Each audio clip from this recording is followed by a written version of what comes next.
Em nome do Pai, do Filho e do Espírito Santo. Amém. Amém. Rogai por nós, Santa Mãe de Deus, Para que sejamos dignos das palavras. promessas de Cristo. Carta de São Paulo aos Romanos, capítulo 1, versículos de 1 a 7. São Paulo aos Romanos, capítulo 1, versículos de 1 a 7. Paulo, servo do Cristo Jesus, chamado para ser apóstolo, separado para o Evangelho de Deus, Evangelho que Deus prometeu por meio de seus profetas nas Sagradas Escrituras, a respeito de seu filho. Este, segundo a carne, era descendente de Davi, mas segundo o Espírito de Santidade, foi declarado Filho de Deus com poder, desde a ressurreição dos mortos. Jesus Cristo, nosso Senhor. Por ele recebemos a graça da vocação para o apostolado, a fim de trazermos a obediência da fé para a glória do seu nome todas as nações, entre as quais também vós, chamados a pertencer a Jesus Cristo.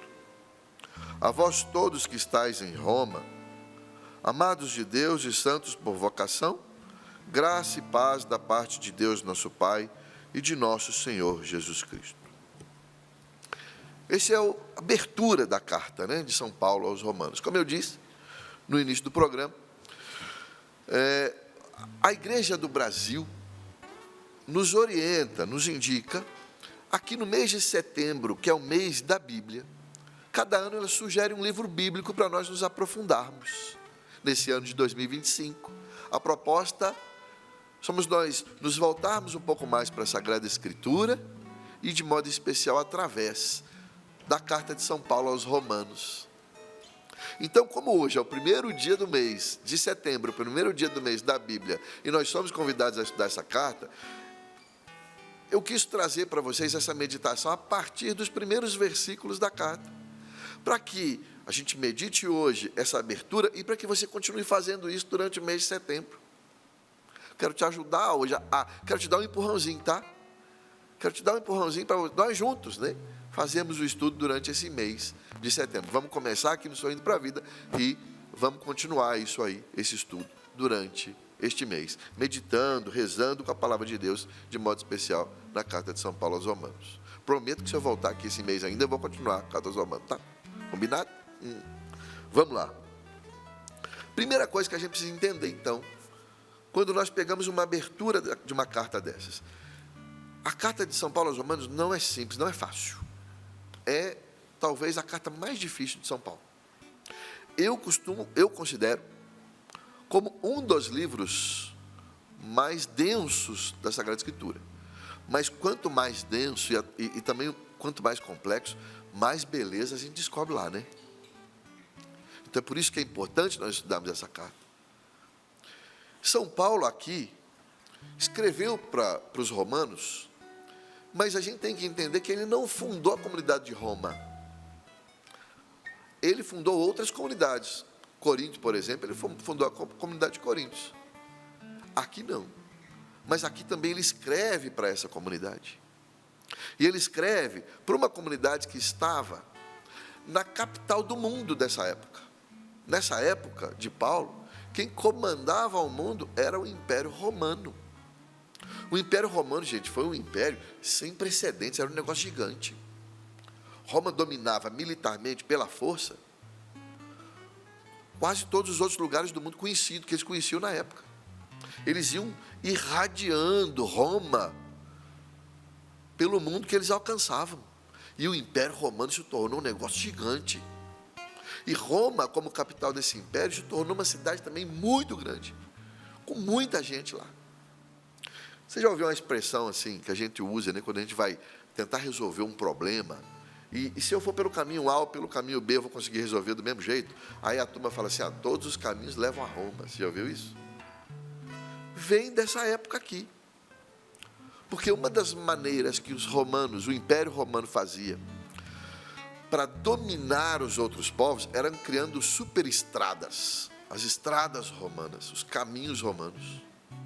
Então eles tentavam ligar, através dessas estradas que eles construíam, Roma até os povos que eles dominavam. Mas a estrada que vai, também volta, né? Como diz o poeta. Ou seja, se ao mesmo tempo os exércitos romanos iam construindo essas estradas, abrindo essas estradas e dominando os povos que eles iam encontrando, ao mesmo tempo, muita gente aproveitava dessas estradas e saíam dos seus lugares de origem e vinham para Roma. Então, em Roma, minha gente, além de ter muita gente, na capital do império, Roma também, ela tinha gente de todo tipo, de todos os lugares. Muitos, infelizmente, escravos. Os exércitos romanos escravizavam muitos dos seus lugares dominados, traziam para Roma para atuarem como escravos. Mas também vinham estrangeiros de todos os outros lugares e com todos os outros interesses, culturas diferentes, jeito diferente, e inclusive religiosidades diferentes. Então, imagina como é que era Roma. Roma era apelidada de o umbigo do mundo. Você já falou isso para alguém quando a pessoa acha que ela é o centro do mundo? Você fala assim: meu filho, o mundo não gira ao redor do seu umbigo, não. Vai lá, vai ser um umbigo sujo seu aí, né? Já falou isso para os outros? Pessoa que acha que tudo tem que ser para ela, acha que o mundo gira ao redor do umbigo dela. Roma também achava que o mundo girava ao redor dela. Por isso o apelido de Roma era o umbigo do mundo, nessa época de Paulo. E no meio desse tanto de gente, dessa confusão toda que era Roma, tinha lá uma comunidade cristã. E foi para essa comunidade que Paulo escreveu. Interessante é que Roma, então, era capital, ou era um ponto de paganismo, né? Eram poucos os cristãos que haviam ali, diante do tamanho que era a cidade. Porque, lembra, as estradas de Roma traziam todo tipo de gente, todo tipo de pessoa, com todo tipo de crença. São Paulo, não é à toa que ele resolve escrever para Roma. Ele escreve para Roma, ele faz essa carta, porque Roma, sendo a cabeça do mundo pagão, porque Roma era o umbigo do mundo, lembra? Se considerava o umbigo do mundo. Era também a cabeça do mundo pagão ali. E São Paulo era considerado, chamado, o apóstolo dos pagãos. Pagão é aquele, gente, no contexto bíblico, que não acredita ou não acreditava no Deus de Israel, no Deus verdadeiro. Ou, talvez na sua Bíblia está escrito gentio, tem o mesmo significado. Aqueles que não acreditavam no Deus verdadeiro, no Deus de Israel, no Deus que formou o seu povo a partir de Abraão, em Jesus Cristo. Esses eram considerados pagãos aqui nesse contexto. E sendo lá a capital do paganismo nesse contexto, Paulo falou assim: eu vou escrever para lá porque um dia eu vou lá. Ele fala isso logo depois na carta. Eu estou escrevendo porque eu quero ir visitar vocês. Ô, gente, Paulo é muito doido, né? Ele poderia escolher um lugar muito mais fácil para evangelizar. Porque olha a dificuldade, é uma cidade gigante, capital do império. Se ele começasse a falar muito de Deus lá, eles podiam resolver matar ele, inclusive, prender ele, matá-lo. Mas ele decidiu ir para Roma, porque ele viu lá também uma grande oportunidade. Porque se eu evangelizo aquele lugar, se eu ajudo a comunidade que já está lá, essa estrada também pode levar o cristianismo com as pessoas convertidas. Olha que cabeça. De lá ele tinha um plano, inclusive, de ir para a Espanha. É a cabeça de Paulo. Muita dificuldade, mas ele via ali também muita oportunidade para evangelizar, muita vantagem. Isso é muito bonito. Ele via ali a possibilidade de grandes resultados na evangelização. É uma coragem extraordinária. No lugar onde se tem maior dificuldade de evangelizar, a gente encontra também as maiores oportunidades para que a evangelização aconteça. E aí não me resta outra pergunta: qual é a sua Roma? Qual é a sua Roma? Em que lugar você mais vê dificuldade para evangelizar, mas que, se a evangelização acontecer, você vai ver aí grandes feitos, você vai encontrar aí grandes resultados? Me fala. Porque nós somos chamados a evangelizar. Você não quer ver as pessoas que você ama convertidas? caminhando com Cristo? Então você precisa descobrir qual é a sua Roma. Qual é o lugar que você precisa evangelizar? Que é o lugar que você não quer, talvez, porque é o mais difícil. É o que mais você vai sofrer evangelizando. Correr mais risco, inclusive. Mas que se a evangelização der certo, ela vai dar. Você vai encontrar grandes resultados. Minha gente, Roma, hoje, é a capital do cristianismo, porque lá está o Vaticano. E começou tudo lá, ó, com essa pequena comunidade, com o trabalho também do apóstolo Paulo. E a partir de Roma, a igreja fala ao mundo, através do nosso querido Papa Leão. Nós também precisamos descobrir qual é a nossa Roma. Onde eu preciso evangelizar, e que é o lugar mais difícil para eu evangelizar, mas que eu sei que se eu evangelizar ali, se Deus pôr a mão ali, eu vou encontrar grandes resultados. Eu não sei o seu caso, pode ser que seja a sua família. Tem gente que é ridicularizado na família, porque quando fala de Deus, e dói, né? Quando a gente é ridicularizado na própria família, dói, porque são as pessoas que a gente mais ama, mais importa, porque estão ali com a gente o tempo todo. Talvez a sua família seja a sua Roma. É o lugar que você precisa, que você tem mais dificuldade de evangelizar, mas é o lugar que você vai encontrar maiores resultados quando a família se converter. Por isso, primeiro, se for a sua família, se for sua Roma, assuma e não desista dela. Eu já vi grandes feitos por aí, grandes testemunhos de gente que ajudou na conversão da família, rezou e lutou pela conversão da família, e era o lugar mais difícil dela evangelizar, e ela encontrou grandes resultados. E situações muito interessantes assim. A gente tem que ser inteligente para evangelizar também, né? Como Paulo era. Ele traçava a estratégia dele de evangelizar, para que Cristo chegasse no coração da pessoa. Eu me lembro de uma vez que eu fui numa festa de aniversário de um grupo de jovens que eu participava. Na família, a menina que era convertida, a menina que era do grupo de jovens, e ela chamou a gente para o aniversário dela. Depois eu fui saber a história. O pai não era convertido, o pai não tinha muita relação próxima com a filha, assim, não tinha muita intimidade com a filha, era distante. A filha, a maneira que ela achou de atrair o pai para a igreja foi convidando os amigos dela, do grupo de jovens, para dentro da casa dela, no aniversário dela. Até aí tudo bem, fomos para o aniversário, lá nos divertimos, né, convivemos, cantamos parabéns. Depois que cantou parabéns, o pai dela pediu a palavra. Ela achou estranho, porque o pai dela era um cara mais distante. E ele falou assim, e ele se emocionou, começou a chorar. E falou assim: hoje eu sei quem são os amigos da minha filha. Minha filha falou que queria fazer um aniversário dela aqui em casa. Eu preparei umas coisinhas simples aqui para vocês, o que eu tenho condição de preparar. Mas eu não sabia nem quem viria, porque eu não sabia até então quem eram os amigos da minha filha, que eu sou um pai distante, ausente. E agora estão aí, vocês aqui em casa, e eu estou reparando. Ninguém aqui bebe, ninguém aqui fuma, ninguém fala palavrão, ninguém fala besteira. Os assuntos são maravilhosos. Eu vejo que vocês são amigos de verdade. E se emocionou. E falou assim: que maravilha são os amigos da minha filha. De onde vocês vêm? E ela falou: do grupo de jovens. E esse homem foi para a igreja. E quando o homem, mas quando o homem, o pai de família, vai para a igreja, provavelmente ele vai arrastar a família inteira. E assim aconteceu. Arrastou a família inteira. Eu já vi também um grupo de jovens, um grupo de oração, que quando eles foram olhar, os jovens que tinham nesse grupo de oração, eram tudo convertidos, bonitinho, rezavam, caminhavam com Deus, mas os pais não eram, a maioria dos pais daqueles jovens não eram de igreja. E eles eram ridicularizados em casa por ser de igreja. O que eles fizeram? Prepararam um retiro para os pais deles. Esperto, né?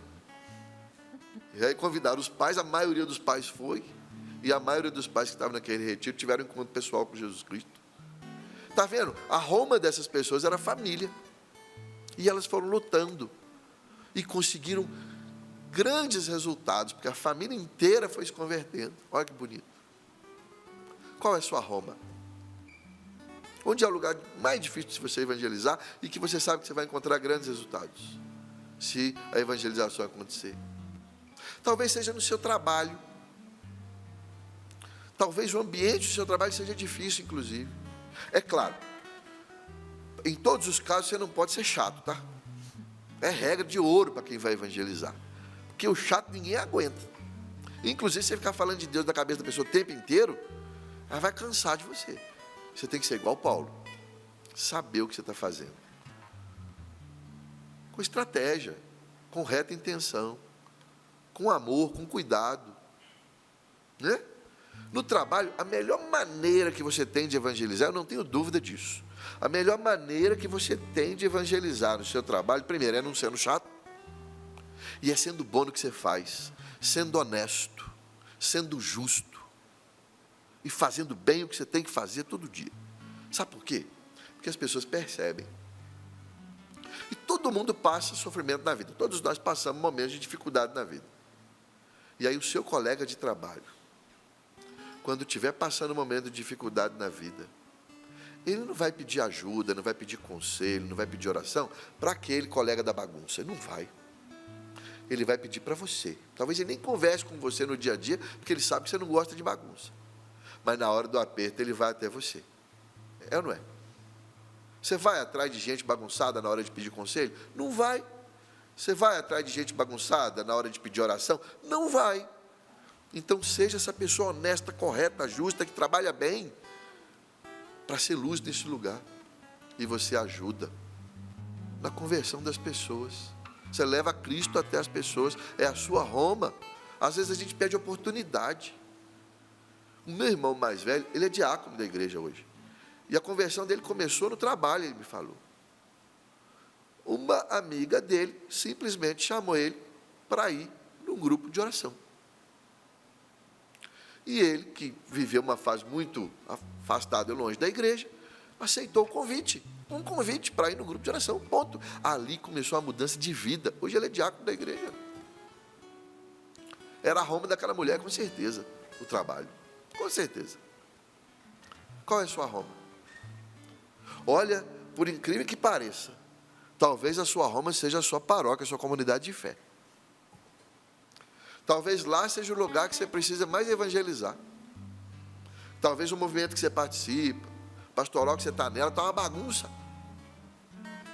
Talvez o pároco te chamou para ajudar em determinada atividade lá, que você que tem a vocação para aquilo, e você está dizendo não. Por medo, por receio, não quer dor de cabeça. Ali talvez seja a sua Roma. Qual é a sua Roma? Qual é o lugar mais desafiador para você evangelizar, mas que você sabe que se a evangelização acontecer, você vai encontrar grandes resultados? Nós temos que pensar igual Paulo, minha gente. Pensar grande. Quando se trata de evangelização, a gente não pode brincar. É com os amigos dos teus filhos. Talvez você tenha filho adolescente, filho jovem, e que talvez eles estão meio perdidos por aí. Você está meio com medo, inclusive, dos caminhos que seus filhos estão indo. Sabe o que você faz? Traz eles para dentro da tua casa, seja amigo dos amigos dos teus filhos. E evangeliza ali. Talvez esse seja o grande Roma para você, o grande desafio. Falar a linguagem deles e trazê-los para perto, e assim você vai trazer teu filho para perto também. E aí você vai ser a tia legal. O tio legal, mas um tio legal e sério, que eles vão procurar na hora da dificuldade, que eles vão confiar, que eles vão pedir oração. Qual é a sua Roma? Mas não termina aí, né? Porque no texto que nós lemos, além de falarmos de Roma, nós precisamos entender para quem São Paulo está falando. Nós já entendemos o lugar. Agora nós precisamos entender para quem. A comunidade de Roma. Ele escreveu para uma comunidade de fé. E ele diz, olha, essa comunidade é muito boa. Ela, inclusive, é conhecida por vários lugares. Em vários lugares que eu vou, todo mundo fala da fé de vocês na comunidade de Roma. No meio desse turbilhão aí de Roma, vocês mantêm firme a fé em nosso Senhor Jesus Cristo. Parabéns. É isso que São Paulo fala na carta aqui. Mas existe uma questão dentro dessa comunidade, que é uma das grandes lutas de Paulo em todas as suas cartas. Vamos lá. Acontece o seguinte. Na comunidade, na maioria das comunidades, Roma não vai ser diferente. Haviam dois grupos de cristãos, todo mundo convertido a Jesus, certo? Comunidade cristã. Só que de duas origens diferentes. se converteram por dois caminhos diferentes. Um grupo era um grupo que era judeu, tinha toda a história do judaísmo, eram filhos de Abraão, conheciam as escrituras, os profetas, os patriarcas, conheciam as escrituras, a lei, viviam isso, e aí entenderam que o judaísmo, que o povo de Deus culminava em nosso Senhor Jesus Cristo, que Jesus era o Salvador, o Messias, esperado e anunciado pelos profetas, e se tornaram cristãos. Eram os chamados judeus cristãos, saíram do judaísmo e se converteram ao cristianismo. Ótimo, esse era um grupo. A outra origem era o paganismo, pessoas que eram pagãs, nunca ouviram falar em história da salvação, nunca ouviram falar nos patriarcas, nunca ouviram falar nos profetas, não sabiam nada das escrituras, mas um dia alguém falou para eles: Jesus é o Salvador da sua vida, Jesus te ama, Ele é o Salvador, tenha fé em Jesus. E eles, pela fé, se tornaram cristãos. Então haviam esses dois grupos. O problema é que muitas vezes esses dois grupos, cada um ia para um lado. Você já ouviu falar uma expressão chamada de polarização? Hoje em dia no Brasil essa palavrinha é moda. Veja, os dois grupos querem a mesma coisa, acreditam no mesmo Jesus, mas às vezes se separavam, porque vinham de origens diferentes e entendiam às vezes um pouco, alguns elementos da fé de maneira diferente. E essa era a luta de Paulo, dizer para todo mundo: todos nós somos uma mesma comunidade, um mesmo corpo, e todos nós, pela fé em Jesus Cristo, seremos salvos. Mas havia polarização. Lá dentro tinha um grupinho que veio do judaísmo que falava assim: olha, eu sou melhor que você, porque eu tenho uma história com o povo de Deus, eu sou membro do povo de Deus, minha família tem uma história, eu sou da descendência de Abraão, está no meu sangue, está na minha carne, então eu sou melhor que você, eu sou um cristão de primeira categoria, você é de segunda. Aí vinha a turma do lado do paganismo, que se converteu vindo do paganismo, se tornou cristão, e falava assim: não, eu sou melhor que você, porque agora acabou esse negócio do povo de Deus aí, de vocês, agora nós somos o novo povo de Deus, que nós somos maioria inclusive. E ficava essa briga interna, essa polarização. E Paulo enfrentou isso em todas as comunidades pelas quais passou, praticamente todas, e dizia: não é assim que funciona. Primeiro, nós precisamos, ele viu coisa boa nos dois lados. Primeiro, nós precisamos reconhecer a história de Israel como plano de Deus. Quem veio do paganismo, que conheça a história de Israel, não precisa se tornar um judeu primeiro, para depois se tornar cristão, como alguns defendiam, não. Mas entenda o valor da história do povo de Deus, que nós que viemos do paganismo, fomos inseridos nesse povo de Deus, lindo.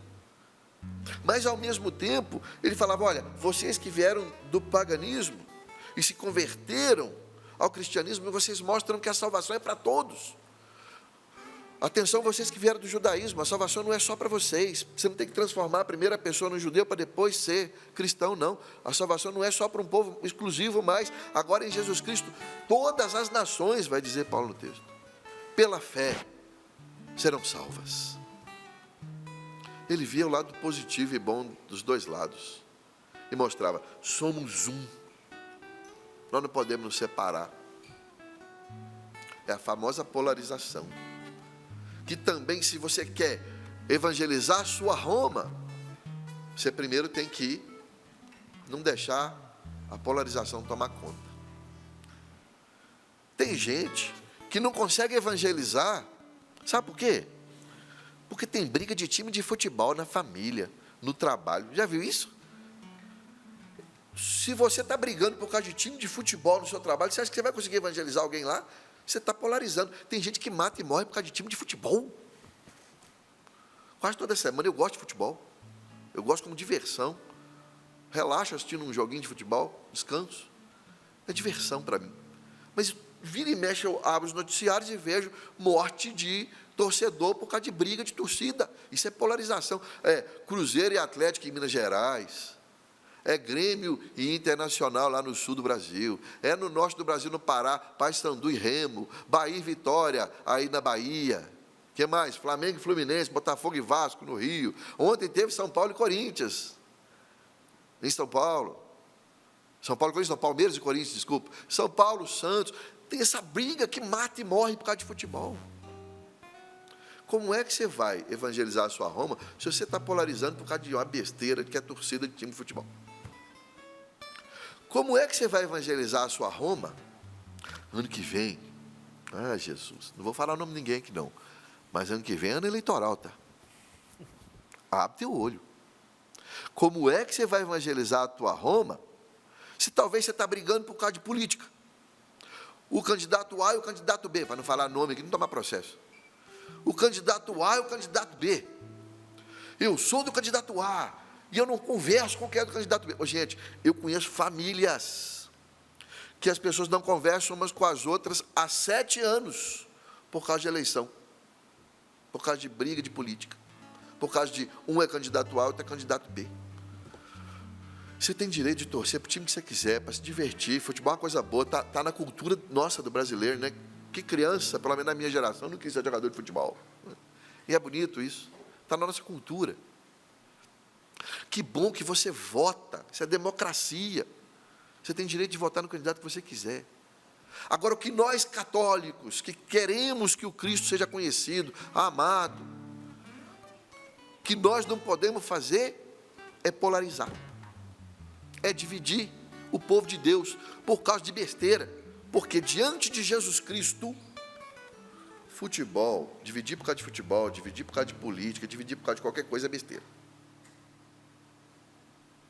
Diante do Evangelho, olha, eu tenho cidade em Minas Gerais, eu vou muito dar curso de Bíblia, pregar em muitas cidades de Minas Gerais.